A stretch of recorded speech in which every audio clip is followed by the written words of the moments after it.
Hey you all, welcome back to the Three Rings, and in this video we are talking about the Islamic Republic and the atrocities it has been committing against its own people. September 16th was the day Mahsa Amini died at the hands of the morality police. It has been over 100 days since then, and protests in Iran continue to rage on. The people of Iran have been protesting the Islamic Republic now for over 100 days. The Islamic Republic is deeply steeped in religious laws, and they use these religious laws to oppress their people, especially women. The death of Mahsa Amini was due to her not wearing her headscarf completely tight. It was too loose, and that's why she was brought in and then beaten by the morality police. Now, the Islamic Republic denies the claims that they killed her, but they obviously did. The Islamic Republic has a long history of blackmailing family members and creating fake stories about how people die after being in their detainment. What's happening in Iran is truly sad. It's hard to see other human beings dying just because they want to live the way they want to live. They want more rights, they want more freedom, more education, and the ability to have a life they deserve, and the ability to love who they want to love. And over 500 protesters have died, a majority of them being under 25 years old, and 69 of them being children. Before I dive into the rest of the video, I want to talk about some of the people who have died. Obviously, we know about Mahsa Amini, where it all started with the protests. They died September 16th. People have been saying her name for a long time, and it was her death that sparked the revolution in Iran. I also have a website that I pulled up here with the names of some other people who had died, and I want to raise awareness to that, so I'm going to list off some of the names of these brave people who have been protesting and fighting for their freedom. Now, I don't know how well I'm going to pronounce these names, so please forgive me for my pronunciation, but here we go. We have Amino Majid, September 20th, Karamakesh, female, died in the protests. Another person who died in the protests is Ali Masfarahi, September 21st, a member of the Gushan Saipa volleyball team, male. Mazar Soleimani, 22, September 22, a member of the Rasht Speed Drood football team fan club, male, shot by security forces. Muhsin Mohammed, September 19th, male, shot by security forces. Raziz Lafti, Reza Lafti, September 19th, male, shot by security forces. Farjad Darvashi, September 20th, Balo Urma, I think might be the place, age 23, shot by security forces. Zakara Kalea, September 20th, age 16, male, shot by security forces. Fouad Gandhi, September 18th, male. Dinesh Ramana, September 21st, age 25, shot by security forces. Saradine Litena, September 20th, age 27, male. Malin Hagalini,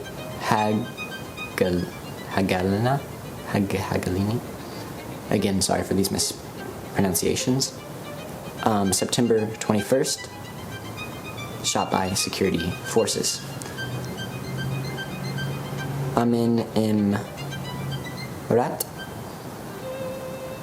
Marfarori, September 21st, age 16, son of Abu Bakr, male, shot by security forces in the head. Mehed Asagari, 24th of September, age 25, male. Saeed Mehdi Musavi, September 21st, age 16. Hadis Najafi, September 23, age 23. Bahim Lagrapur, September 21st, tattoo artist, shot by security forces. Hossein Ali Kai, September 24th, electrical engineering student at the Mazardin University of Technology and Science, MEL. Mohammed Hassan Torkman, 21st of September, age 27 and born in Aswan, living in Babul, MEL, shot by security forces. And the list continues on into the hundreds, actually all the way to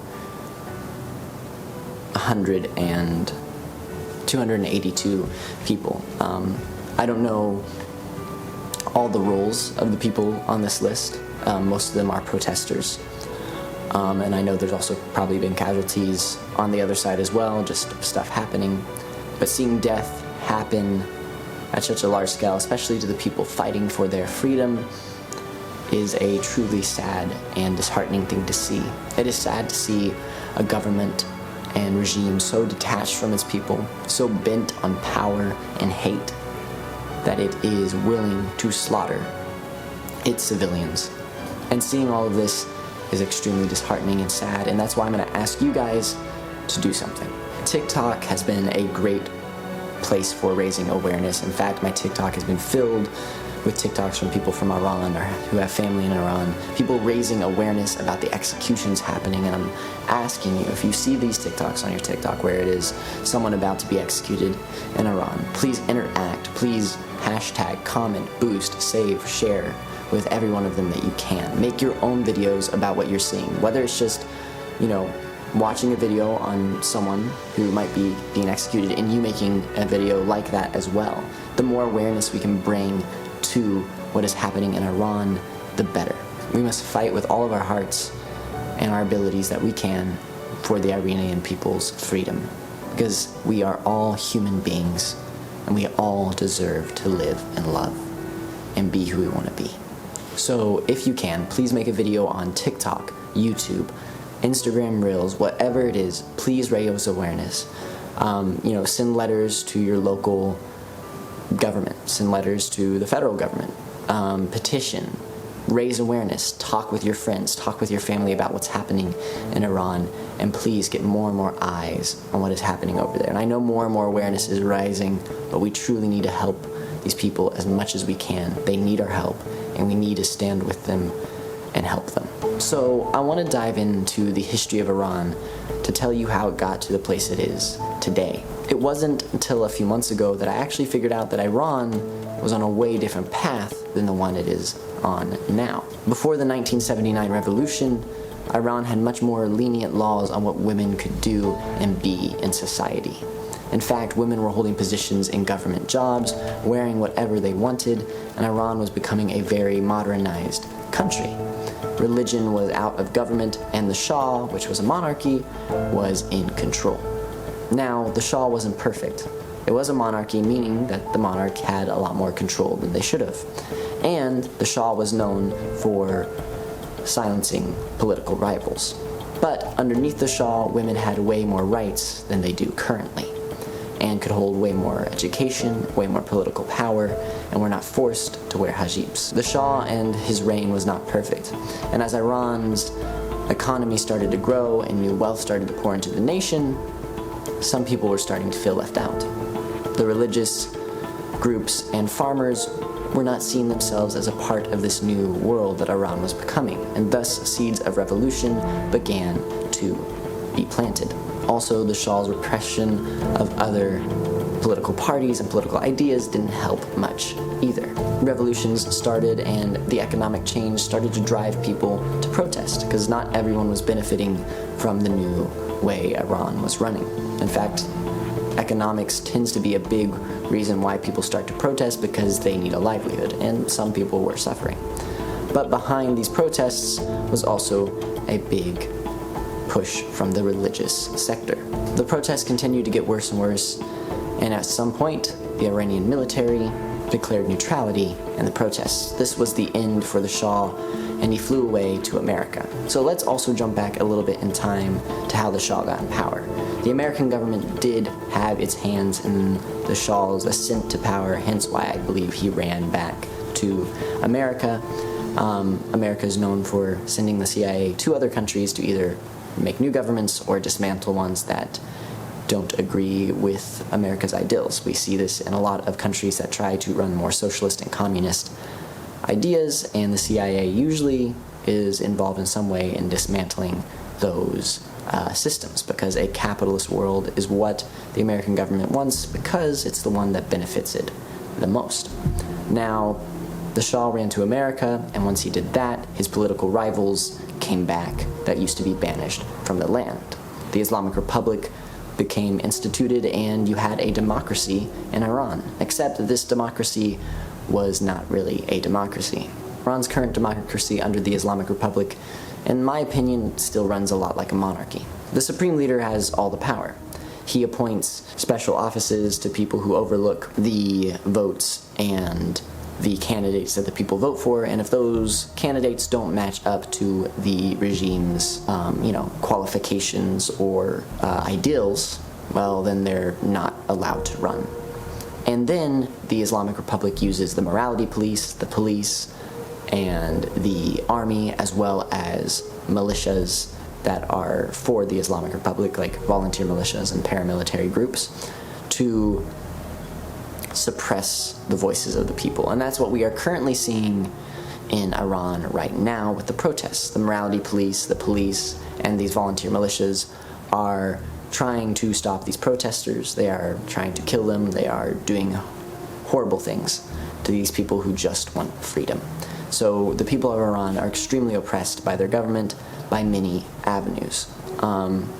And the only way that they can get representatives in is also repressed by the supreme leader, because if the supreme leader doesn't like the representatives or the candidates that the people vote in, he can get rid of them.